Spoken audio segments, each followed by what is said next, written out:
Gloire à Dieu, que Dieu vous bénisse au nom puissant et inégalable de notre merveilleux Seigneur et Sauveur Jésus-Christ. Père, c'est encore un privilège en ce jour, Seigneur Papa, d'être vivant. Et nous te sommes reconnaissants pour ta faveur et ta grâce dans nos vies. Merci pour ce moment autour de ta parole. Prends le contrôle. Que toute chair se taise et que toi seul tu t'élèves. Toi qui es l'admirable conseiller, toi qui es le Tout-Puissant, le Père de toute révélation et lumière. Seigneur, nous t'invoquons, parle à nos cœurs.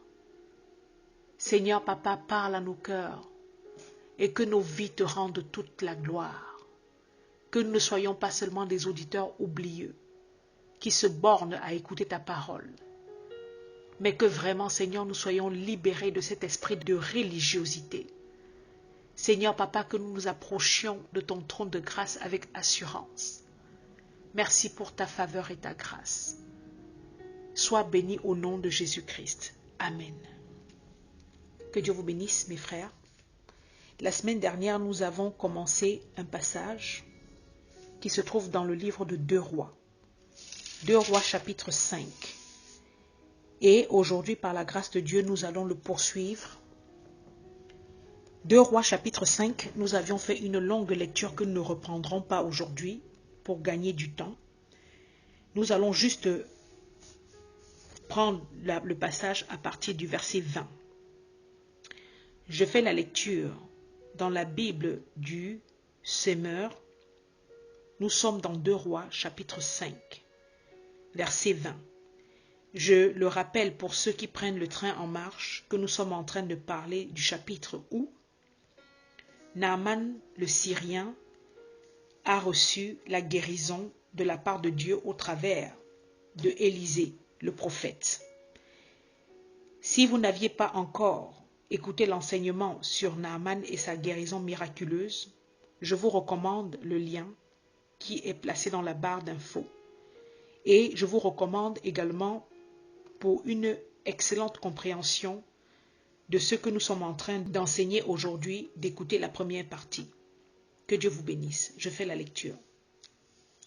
Géasi, le serviteur d'Élisée, l'homme de Dieu, se dit: mon maître a voulu ménager ce Syrien, Naaman, et il l'a laissé partir sans accepter aucun des cadeaux qu'il lui avait apportés. Aussi vrai que l'Éternel est vivant, je vais le rattraper et j'obtiendrai certainement quelque chose de lui. Géasi se mit donc à courir après Naaman. Lorsque celui-ci le vit accourir, il sauta de son char et se précipita vers lui. « Est-ce que tout va bien ?» lui demanda-t-il. « Oui, tout va bien, répondit Géasi. Mon maître m'envoie te dire à l'instant, 2 jeunes disciples des prophètes viennent d'arriver chez moi de la région montagneuse d'Éphraïm. Peux-tu me donner pour eux 35 kilos d'argent, je te prie, et 2 vêtements de rechange ?» Naaman lui dit: « Fais-moi le plaisir d'accepter 70 kilos d'argent. » Il insista auprès de lui pour qu'il accepte et mit lui-même les 70 kilos d'argent dans 2 sacs qu'il lui donna. Il lui remit aussi 2 vêtements d'apparat que 2 de ses serviteurs portèrent devant Géasi. Quand Géasi fut arrivé à la colline située près de l'entrée de la ville, il prit les objets de leurs mains, les déposa chez lui et renvoya les 2 serviteurs qui s'en allèrent. Puis il alla lui-même se présenter à son maître. Élisée lui demanda: « D'où viens-tu, Géasi ?» Lui, il répondit: « Ton serviteur n'est allé nulle part. » Mais Élisée lui dit: « Crois-tu que mon esprit n'était pas avec toi lorsque cet homme a sauté de son char pour aller à ta rencontre?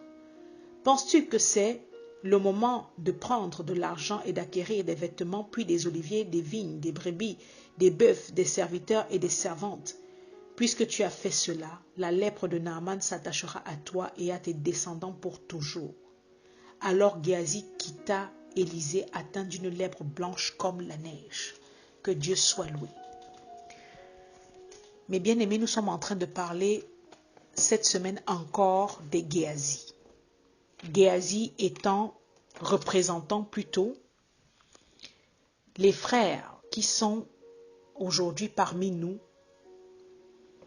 proches collaborateurs d'hommes de Dieu.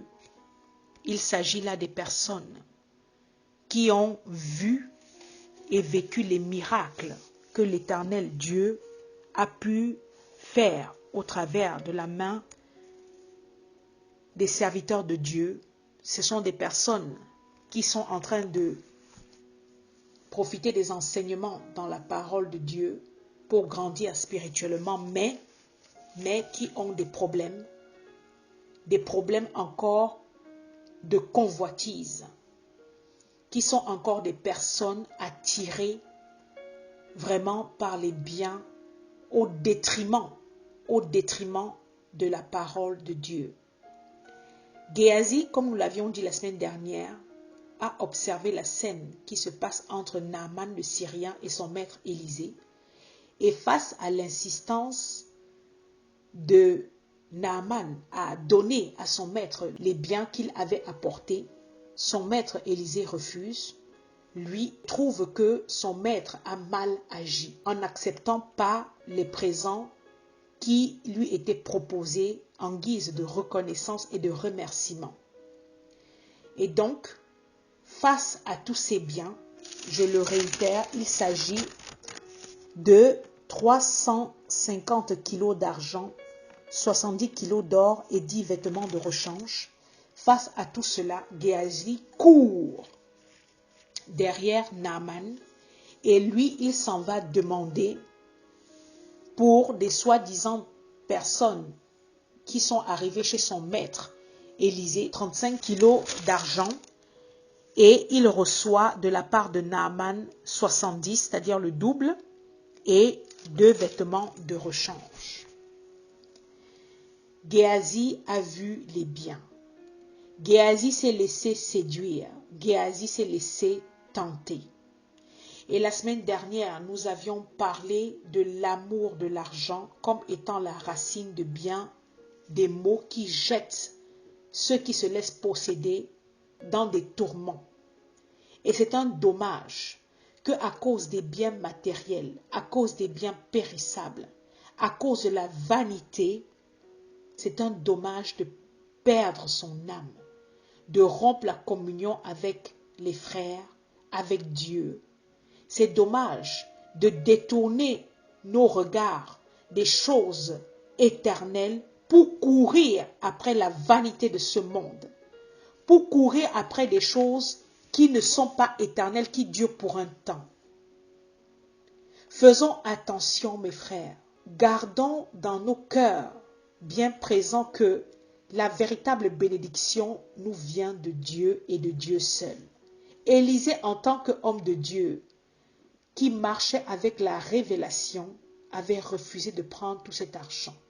Il était inspiré par Dieu. Et le titre de l'enseignement aujourd'hui, je l'intitule « D'où viens-tu, Géasi ?» En d'autres termes, qu'as-tu fait, Géasi? Qu'as-tu fait, mon frère? D'où viens-tu, ma sœur? Et la réponse de Géasi face à cette question de Élisée: ton serviteur n'est allé nulle part. Mensonge sur mensonge. Le mensonge étant un engrenage. Élisée demande à son serviteur: qu'est-ce que tu as fait? En d'autres termes, d'où viens-tu? Comme il est écrit, d'où viens-tu? C'est une question de rhétorique. Parce que comme nous l'avons lu, Élisée, en tant qu'homme de révélation, homme de Dieu, il savait déjà d'où venait Géasi. Comme il est dit: ne crois-tu pas que mon esprit n'était pas avec toi lorsque cet homme a sauté de son char pour aller à ta rencontre? Élisée savait déjà que son serviteur Géasi mentait, avait chuté. Frère, souvent on est face à des personnes fausses qui posent des actions terribles dans nos dos et qui viennent se présenter le dimanche comme si de rien n'était, avec des apparences de piété. Comme si de rien n'était. Tu penses réellement que tu peux tromper Dieu? Tu peux tromper un enfant de Dieu authentique qui marche avec la révélation, tu es un insensé. Hébreux 4, verset 13 dit quoi? Nulle créature n'est cachée devant lui, mais tout est à nu et à découvert aux yeux de celui à qui nous devons rendre compte. Un enfant de Dieu marche avec le discernement et la révélation. Et Dieu montre toutes choses cachées. Il révèle les choses cachées à ses enfants. Il ne laisse pas ses enfants dans l'ignorance. Si tu marches dans la lumière, dans la vérité, Dieu te montrera toujours le cœur et les intentions de tes proches collaborateurs, en d'autres termes, des personnes qui t'entourent. Le livre de Daniel 2, verset 22, Daniel chapitre 2, 22 dit quoi? Il révèle ce qui est profond et caché. Il connaît ce qui est dans les ténèbres et la lumière demeure avec lui. Non seulement Géasi avait convoité, il a échafaudé un plan et l'a mis à exécution. Il a menti à Élisée son maître. Aucun remords, aucun état d'âme, aucune intention de se repentir. Il a menti en face à l'homme de Dieu, à son maître, alors qu'il savait qui était son maître. Il connaissait son onction. Il connaissait sa consécration à Dieu. D'où viens-tu, Géasi? C'est une interpellation qui doit s'adresser à chacun d'entre nous aujourd'hui, afin que nous examinions les pensées de nos cœurs. Quelles sont nos priorités? Est-ce que nous sommes pour Dieu ou pour le monde? Est-ce que nous sommes sages ou nous sommes des insensés? Es-tu pour Christ ou bien pour le monde? Matthieu 6, verset 33 dit, « Cherchez premièrement le royaume et la justice de Dieu, et toutes ces choses vous seront données par-dessus. » Quand on parle de toutes ces choses, vous avez à lire le verset 31, on parle du boire, du manger, des vêtements, des choses que les païens recherchent. Mais Dieu qui sait ce dont nous avons besoin, il pourvoit, comme nous le recherchons d'abord en premier. Nous recherchons d'abord le royaume et la justice de Dieu. Et ce qui concerne le boire, le manger, les vêtements et toutes ces choses-là, nous seront donnés par-dessus. Le psaume 127, verset 2 nous enseigne quoi? En vain, vous vous levez, vous matin, vous couchez-vous tard et mangez-vous le pain de douleur. Dieu en donne autant à ses bien-aimés pendant leur sommeil. Ce que les païens recherchent ardemment ici, le matin jusqu'au soir, mangeant le pain de douleur, Dieu donne cela à ses enfants pendant leur sommeil. La véritable bénédiction provient de Dieu. Tu n'as pas besoin d'aller mentir, de courir après les Naaman, de courir après des païens, de courir après le monde pour pouvoir avoir de l'argent et des vêtements. Beaucoup de personnes dans la maison de Dieu sont des Géasi encore aujourd'hui. Ils se croient plus sages, plus fourbes, plus intelligents que tout le monde, et même que Dieu. Et ce sont des personnes comme ça qui tombent facilement dans la désobéissance, dans le péché qui les mène à la mort. Romains 6, 23, le salaire du péché, c'est la mort. Tu te laisses dominer par ta chair et par tes désirs mauvais. Tu vas agir sans discernement. Le fait d'être à côté d'un homme de Dieu ne t'assure pas forcément le salut de ton âme si ton cœur reste encore attaché à la vanité. Mon frère, ma soeur, que recherches-tu? Et après quoi, après qui cours-tu? Comme c'était le cas de Géasi ici. Il a couru pour rattraper Naaman, pour pouvoir profiter quelque chose de Naaman. Qu'est-ce que tu es prêt à faire? Qu'es-tu prêt à dire, à raconter pour avoir de l'argent et des vêtements? Pour pouvoir avoir le positionnement dans ce monde? Ta priorité est-elle celle d'aimer Dieu de tout ton cœur, de toute ton âme, de toute ta force, de ta pensée, haïssant le mal, le péché? Ou alors ton but, c'est d'avoir les honneurs, être riche et les beaux vêtements et autres? La chute de ce proche collaborateur d'Élisée qu'est Géasi doit nous enseigner aujourd'hui quelque chose. Tu peux être là, vivre, voir des miracles, mais mal finir. L'argent, à cause des habits, à cause des vêtements, ne te donneront pas la paix que tu recherches. Beaucoup de personnes dans ce monde sont riches, possèdent de nombreuses richesses, beaucoup d'habits, mais ils vivent dans des tourments. Même le mariage, les enfants, les promotions et autres, après lesquels nous courons, nous soupirons, ne peuvent pas au final nous donner ce que Dieu est capable de nous donner. Si ce sont ce genre de choses après lesquelles tu cours, tu seras misérable, déçu et tu vas mal finir. Jésus-Christ a dit, suis-moi. Il a dit, je suis la vie. En lui seul, il y a le salut, la délivrance, la santé, la sécurité, la joie, la paix, tout ce que tu désires et tout ce que le monde ne pourra jamais te donner. Tout ce que le monde ne pourra jamais te donner se trouve en Dieu seul. Géasi est allé demander, selon la version de Louis II, un talent, ce qui est l'équivalent de 35 kilos d'argent et 2 vêtements. Et Naaman lui en a donné 2, c'est-à-dire 70 kilos et 2 vêtements. Et il a même fait porter cela par ses serviteurs. Satan aussi peut t'offrir le double de ce que tu convoites. Satan aussi est capable de te servir sur un plateau d'argent, un plateau d'or, de te déballer le tapis rouge, de dresser devant toi vraiment des belles choses. Mais il ne te dira jamais le tourment qui t'attend. Il ne te dira jamais le gouffre final dans lequel tu iras t'enfoncer. Rappelons dans Luc 4, dans les séductions, comment Satan est allé proposer à Jésus-Christ les royaumes et les biens en échange de son adoration. Mais Jésus-Christ a répondu, il est écrit, tu adoreras le Seigneur ton Dieu et tu le serviras lui seul. Tu adoreras le Seigneur ton Dieu et tu le serviras lui seul.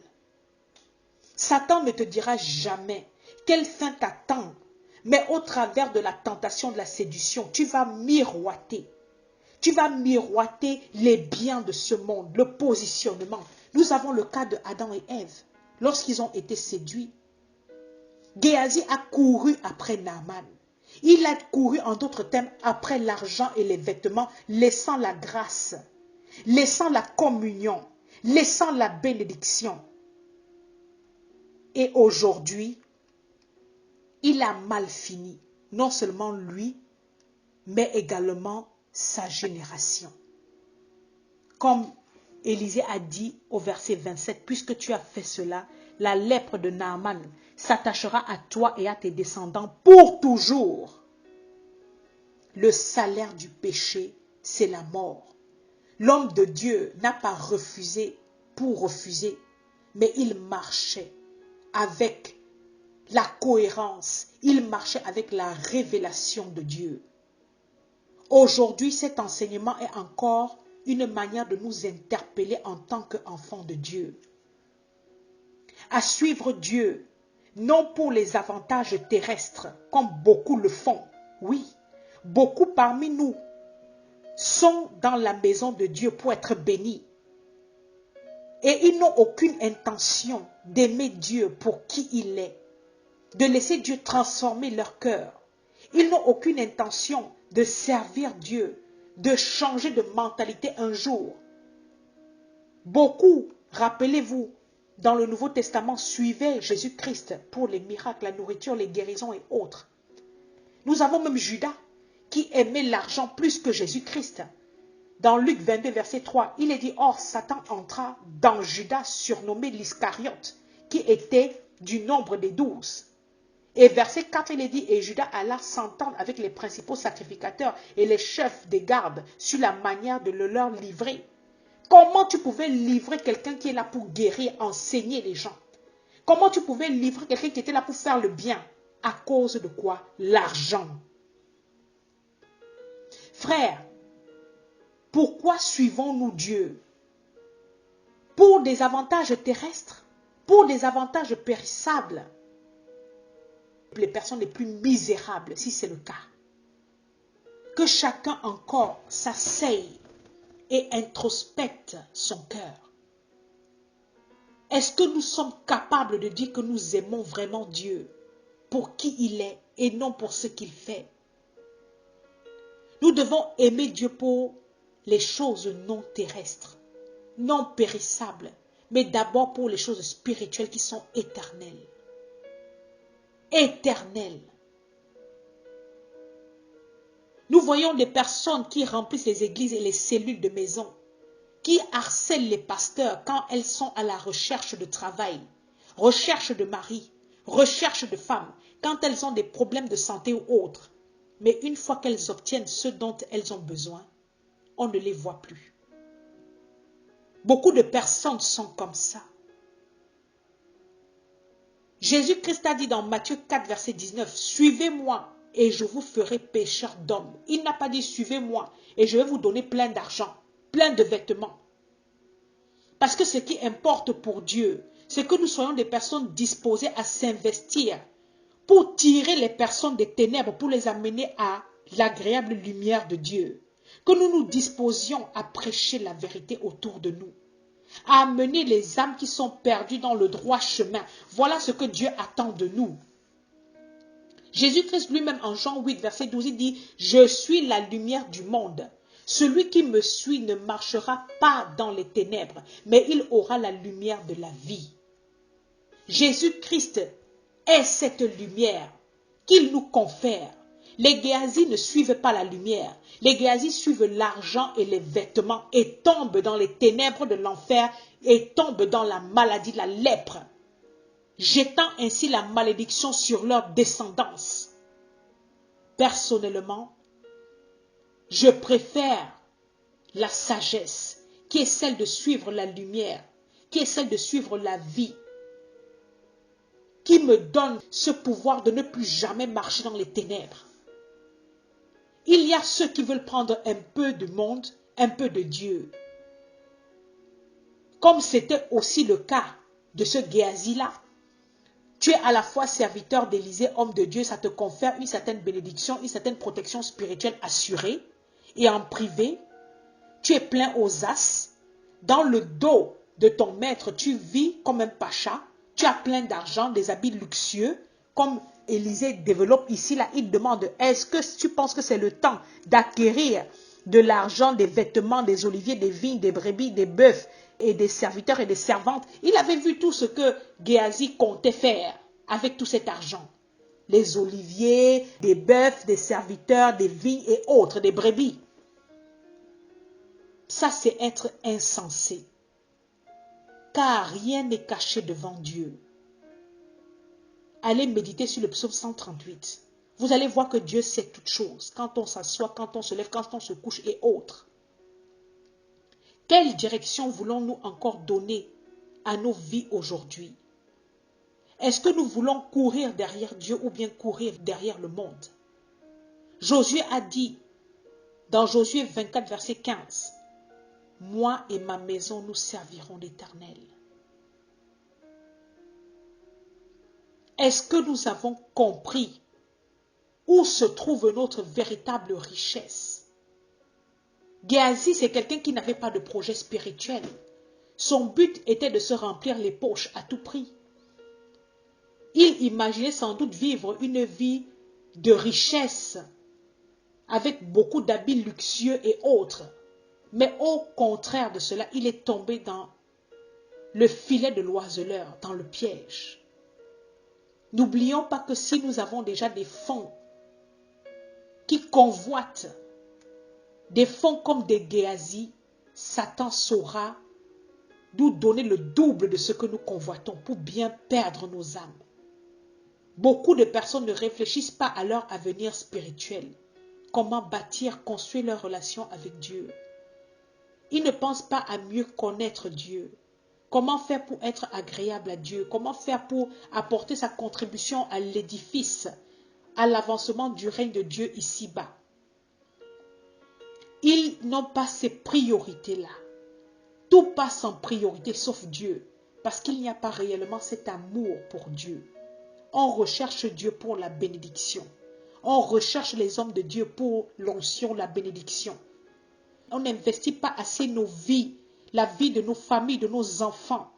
On n'a pas pour base, pour socle, la véritable parole qui est là comme la base de toutes choses, de toutes nos décisions, de nos futurs. On n'est pas dans cela comme priorité. Ce qu'on recherche, c'est les biens matériels, c'est de l'argent, des vêtements, le positionnement, être vu, être admiré de tous, être beau.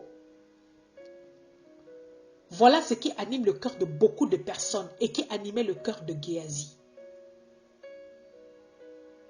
Notre but en tant que véritable enfant de Dieu, que Dieu a sorti des ténèbres pour son agréable lumière, devrait être celui d'honorer Dieu, que nos vies rendent gloire à Dieu en toutes choses, et non de courir après le monde. Parce que vanité des vanités, tout n'est que vanité. Quand bien même tu aurais eu toutes ces choses, si tu n'as pas l'essentiel, ça t'aurait servi à quoi? Allez voir qui a écrit l'Ecclésiaste et qui a dit vanité des vanités. Salomon, le roi qui était le plus riche, le plus sage, le plus intelligent, tellement de connaissances multipliées comme le sable au bord de la mer, tellement de femmes, tellement de bien-être dans sa vie, mais c'est quelqu'un qui a dit vanité des vanités, tout n'est que vanité. Ayons pour projet d'aimer Dieu en premier. Méditer beaucoup plus sa parole. Passer plus de temps dans la prière. Aimer les gens, faire le bien autour de nous. Arrêter des coups bas, des jalousies, des aigreurs. Arrêter les hypocrisies.